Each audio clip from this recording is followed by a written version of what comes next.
Hi, everyone. I'm Randy. Let's take a look at today's market trend. This is the currency of British to Japanese. The ABOX has a relatively strong resistance, and this resistance is verified where one is.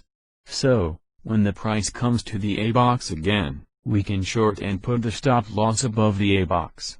When the price comes down, we can go long at BBOX, which is the place to go long.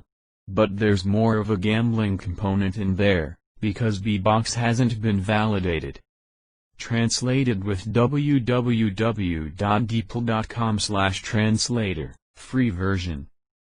This is the US dollar and Japanese currency. The ABOX is a definite resistance if one wants to break through it, unless there is a relatively large financial time or an unexpected event. For example, U.S. non-farm payrolls. BBOX here is a small support that holds up the price in the absence of a major event. But as the price fluctuates, it's still smart to do long in CBOX.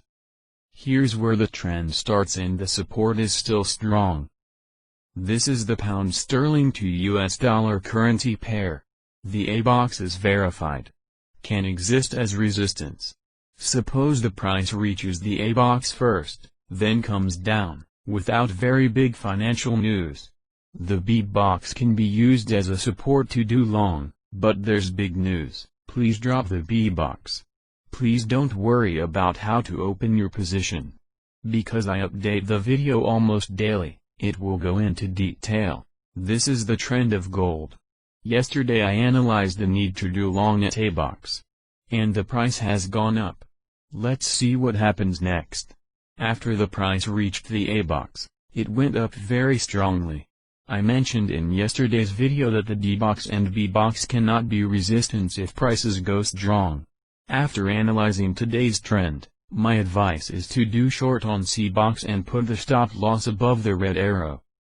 Okay, that's all for today. If you need me to analyze the specified currency pair, please leave a comment.